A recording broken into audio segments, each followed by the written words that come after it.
Assalamualaikum warahmatullahi wabarakatuh. Perkenalkan, nama saya Taruni Muda Ramiza Marafifah, notar 2402038, kelas MTJ 12. Kali ini saya mau menjelaskan tentang SPSS, yaitu Statistical Package for the Social Science. Tapi kalian jangan takut dulu nih mendengar kata statistik. SPSS ini sebenarnya adalah software atau aplikasi komputer yang ngebantu kita buat mengolah data, terutama data kuantitatif yang biasanya kita dapat dari hasil survei, angket, atau penelitian lainnya. Bayangin nih, kamu punya banyak banget hasil data dari kuesioner ratusan responden, dan kamu harus nyari rata-ratanya, ngelihat hubungan antar variabel, atau ngetes apakah ada pengaruh antar faktor. Pasti kalau menghitung manual ribet kan? Nah, SPSS ini bisa ngerjain itu semua secara otomatis dan akurat. Jadi kamu nggak perlu ngitung manual satu-satu pakai kalkulator. SPSS ini banyak banget dipakai di bidang sosial, pendidikan, ekonomi, kesehatan, bahkan politik. Pokoknya cocok deh buat siapa aja dan siapapun yang bekerja dengan data dan butuh hasil analisis statistik yang rapi dan terpercaya. Kita bahas dulu nih, apa sih kelebihan dari aplikasi SPSS ini? Apa aja sih sisi positifnya? Nah, yang pertama, SPSS ini mudah banget untuk digunakan. SPSS ini adalah user friendly alias ramah banget buat pemula. Kita nggak perlu jago statistik atau ngerti coding rumit, karena tampilannya juga mirip Excel yang mudah untuk dipahami. Jadi buat yang baru belajar pun bakal cepat untuk menangkap. Tinggal masukin data, klik sana sini, hasil analisis langsung keluar. Nah, yang kedua, menu analisisnya lengkap. SPSS ini punya banyak jenis analisis statistik, mulai dari yang sederhana kayak nyari rata-rata, median, modus, bahkan sampai yang lebih kompleks kayak regresi linier, UGT, ANOVA, kolerasi chi-square, dan masih banyak lagi. Jadi kamu tuh nggak perlu pindah-pindah aplikasi sana sini, semuanya udah tersedia di satu tempat, yaitu SPSS. Yang ketiga, nggak perlu ngetik rumus panjang-panjang. Beda banget nih sama aplikasi lain kayak R atau Python yang butuh ngetik coding. Di SPSS ini, kamu tinggal klik menu, isi kotak-kotak sesuai dengan data, hasilnya langsung muncul. Buat kamu yang lebih suka klik-klik daripada mengetik, ini benar-benar penyelamat hidup buat kalian. Nah, yang keempat, outputnya rapih dan mudah dibaca. Setelah kamu analisis data, hasilnya keluar dari general output SPSS dalam bentuk tabel yang rapi, lengkap, dan mudah banget untuk dimengerti. Bahkan, kamu juga bisa langsung nih salin ke Word buat laporan atau skripsi.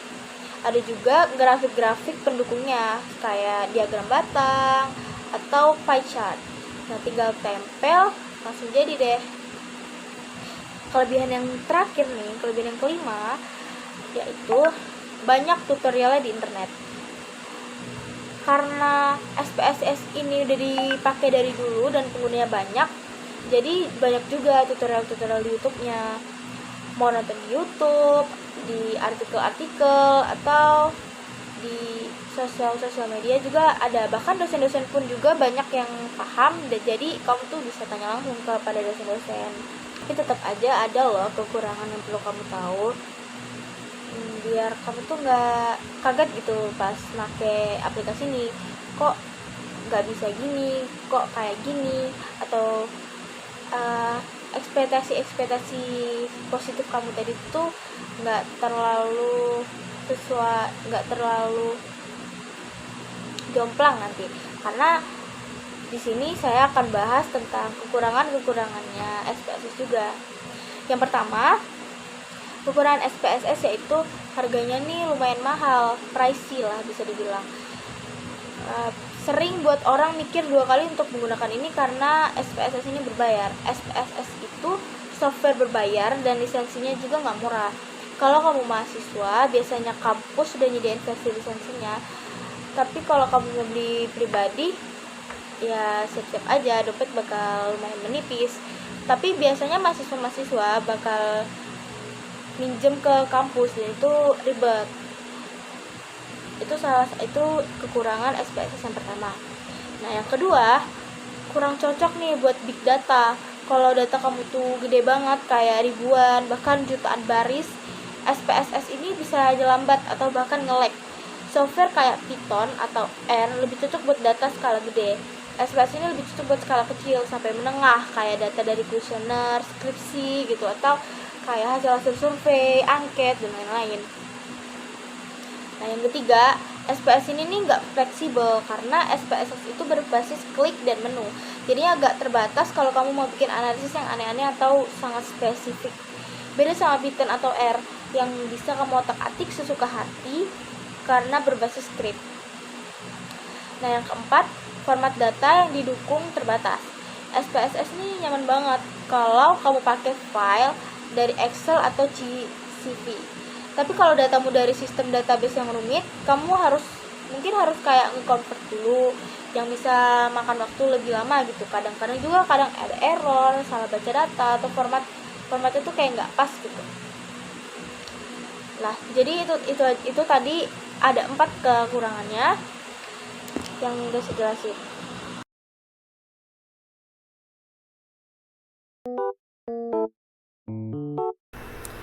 Baik, jadi seperti ini tampilan aplikasi SPSS. Nah, di sini saya akan menjelaskan bagaimana cara penggunaan aplikasi SPSS ini. Nah, pertama, sebelum kamu ingin menggunakan aplikasi ini, pastikan kamu sudah memiliki data yang telah diformat di dalam Excel. Nah, cara menginput data tersebut ke dalam aplikasi ini, caranya adalah pertama, kalian pencet file, kemudian kalian import data, kemudian cari sini ada Excel, kalian klik Excel. Nah, kemudian setelah klik ini nanti keluar seperti ini datanya. Pastikan kalian sudah memiliki data-datanya ya. Terus tinggal kalian masukkan saja datanya seperti ini, kalian pencet, kalian masukkan. Sudah kayak gini, kalian tinggal pencet open. Nah, nanti setelah itu bakal keluar bentuk seperti ini. Pastikan kolom yang read variable names from first row of data ini terchecklist ya, karena untuk memberikan keterangan pada nama di atas ini. Nah, jika sudah seperti ini, tinggal kalian klik OK. Nah, jadi nanti akan keluar data seperti ini. Ini namanya data kalian sudah terinput ke dalam aplikasi SPSS. Sini ada 50 data.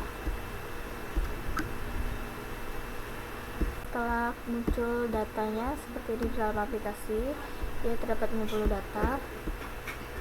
Nah, sekarang kita akan mau mencari rata-ratanya. Kita klik analyze, deskriptif static, terus kemudian cek deskriptif. Nah, terus nanti muncul seperti ini, tinggal kita pencet OK. Nah, jadi di sini keluar semua, langsung keluar dalam bentuk tabel seperti ini, rapi, seperti yang sudah dijelaskan. SPSS ini aplikasi yang langsung keluar output yang rapi. Sini nanti ada kecepatan rata-rata, nilai minimumnya 40, datanya 50, nilai maksimumnya ada 80, dan di sini nilainya 57,56, standar deviasinya 12,178. Nanti di sini terlihat semua ya.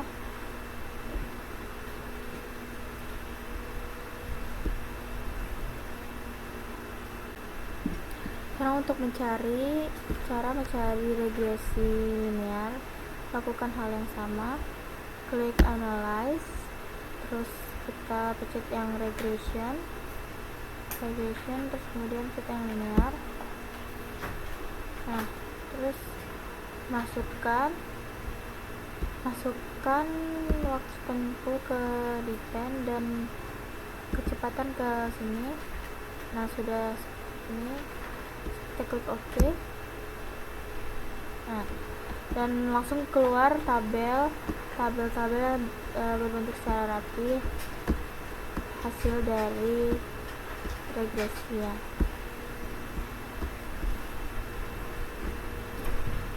Terus di sini akan menjelaskan hasil dari tabel-tabel yang sudah teroutput dari aplikasi ini. Saya menggunakan data selama 50 perjalanan bus untuk menempuh jarak 100 km. Variabel pertama adalah kecepatan rata-rata bus dalam kilometer per jam, dan variabel kedua adalah waktu tempuh dalam satuan menit.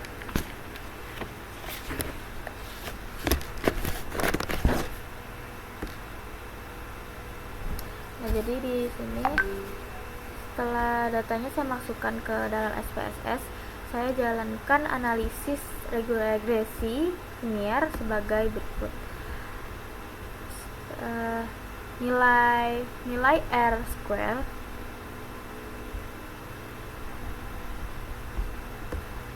square sebesar 0,98, yang berarti 98% variasi waktu tempuhnya. Nah, lalu nilai signifikan sebesar 0,00, yang artinya pengaruh kecepatan terhadap waktu tempuh sangat signifikan secara statistik. Dapat disimpulkan bahwa semakin cepat laju, semakin cepat juga waktu tempuhnya. Jadi sekian penjelasan mengenai aplikasi SPSS ini. Kurang lebihnya saya mohon maaf.